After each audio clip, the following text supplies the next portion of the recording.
How is everyone? I hope you're doing well. Well, what about Lloyd Evans, eh? Who would have thought? Well, I tell you who would have thought.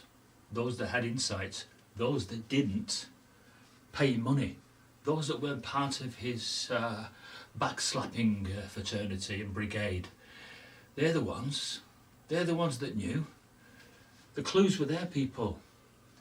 Ask yourself, at the point in which he tried to acquire the crisis of conscience, what was his intentions then? Himself. It's always been about Lloyd Evans, always. And now you're just coming round to see what kind of man he really is. So there he was, giving his 90 minutes excuse. But what thoughts did he give his children and his wife when he was seeking his own pleasure-seeking interest? For 4 years, 4 bloody years, by his own admission, he's been doing these things. So he has, in a lot of ways, disgraced himself. A lot of people will argue that, well, he's not promoting, the Jehovah's Witness interest, and that is correct, he's not. In fact, he's trying to take them down. How ironic, isn't it? That we could be facing the war to end all wars, and what I told you was that apostasy comes before the end. Lloyd's finished. If he starts up another channel, then he needs to get away from this. And I can't help but feel as if his wife was trying to rescue him, and he just wasn't listening to her when he was stuck in his bunker.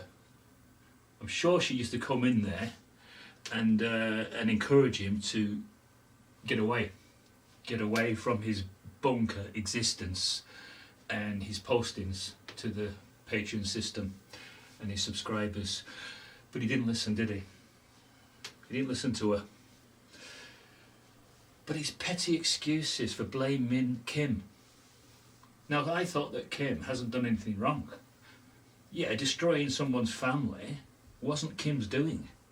Lloyd did that himself. Lloyd destroyed his family himself, and he can only blame himself. And if I did that to my family, I would blame myself. And I wouldn't be looking to blame anybody else. Kim did the right thing. It didn't sit well with her, probably when she had time to mull over the seriousness of what he was doing. His nighttime entertainment interest in a well-known sex capital. Bloody hell. It's all right saying to your mates, I'm going scuba diving in Thailand, but most people know you're there for the nighttime activities.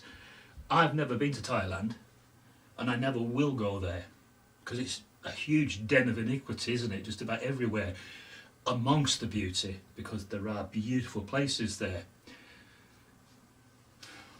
What kind of person, eh? What kind of person can get away with something for 4 years if it's not a calculating person? A calculating person that tried to put a branding on an established book like The Crisis of Conscience. Tell me, Lloyd, did you not try and acquire that? And did you not try and rebrand it? Because I've been emailed by so many people that know about this, and they said that that's your true intention, was to take The Crisis of Conscience from dear Raymond, who we all love, and you were going to make vast, vast profits at their expense. But guess what? There was somebody out there, part of the family, that stopped you in your tracks, because they had insight and they could see through you, just as I've got insight and I've always been able to see through you. For me, you're a fake, complete utter fake, and a bit overweight these days as well. You need to look at that. Get a healthy disposition and get away from all this porn and shit like that. Yes, you're right about one thing. We're sexually repressed as Jehovah's Witness young men. I was born in that religion, just like you. I know what it's like to be sexually repressed. You have to keep those body feelings, just like the Apostle Paul said, pummel my body and lead it as a slave. That is, if you can do that. But it turns out that you're like a coil spring, and so you got a bit of freedom, and when you weren't being watched, you went berserk. The spring just exploded, and you had to then make up for lost time. But why? Why? Why does a man have to go with prostitutes? You're going to say, oh, it's just a mechanical act, it's just to relieve tension.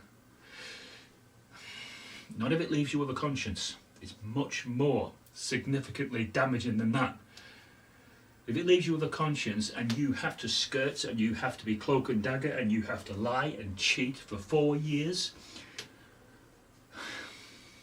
do you think it's worth it? It's never worth it. I could never ever go with a prostitute. I don't know, Lloyd. You started off with good intentions, but something happened. I don't know what happened with you. Whether it was always going to be this way. Maybe you're just one of those self-destructive people, and there's many of them out there. They get things on a plate, they do well, and they want more, and when they don't get more, they go after excitement. Don't be one of those that were forever running to trouble, because that's what you were. You were running to trouble. Now, if this happened to me when I was in your position, I wouldn't come across now as looking to blame anybody else. I wouldn't be looking to blame Kim, and I wouldn't be getting or garnishing support from the patrons or from your subscribers. I wouldn't want to have to do that, because that's low down. A man doesn't do that. A man that's got wisdom, someone honourable, does not do that. What he does, he falls on his sword. Prince Andrew. If Andrew's done what he's done, then he should fall on his own sword. I'm not the only one that's just said this. Many people believe this. If you make a serious mistake, then have enough gumption, enough self-respect to only blame yourself, and then do something about it. But don't go blaming Kim, because I thought that Kim would have thought long and hard about this. You're saying that she's backstabbed you. She probably really thought about this, examined her heart, and then thought that people have the right to know. And this kind of reminds me of 20 years ago when Jimmy Swaggart got caught out, and he was only sorry for himself. And unfortunately, Lloyd, up to now, this is how you come across. You're only sorry for yourself, and you're not sorry for the hurt that you've caused. Perhaps loyal people that have been supporting you, although I'm not one of them, because I unsubscribed from you at the moment when I realised you tried to plagiarise Crisis of Conscience. I went, strike him off. He's not an honourable person. Will you come back from this? It's whether people will allow you to come back from this, because they're likely just to hold it against you. They're likely to be more caring towards your wife now. They're going to have more sympathy for your children and your wife than they are for you. And that's the way this is going. Very foolish. I don't want to normally comment about someone's personal life, because to comment about someone's personal life means that, is your own life exemplary? Is your own life free from blemishes? And that's the thing, you see, when you comment about someone's life and about what they've done.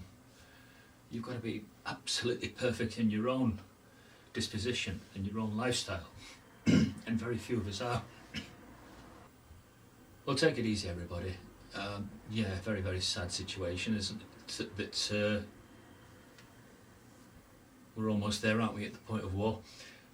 Now, I did say at the start of Brexit, and this is why I've fallen out with quite a lot of people, I said that that Russia, according to Bible prophecy and everything, will be joined by two powerful allies. Now, I've always believed that China would be one of them.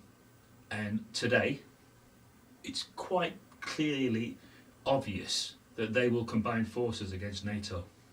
That Russia and China will be those two dominant world powers that will fight it out in the time of the end.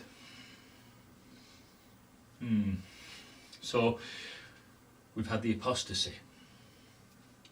Now it's the end. Or is it? Or do you see it going on and on for 20 or more years? I don't. I see this is it. I see this time, it's when all these things occur. Not one thing, but all these things. And that is what you must base your judgments off. Bye-bye.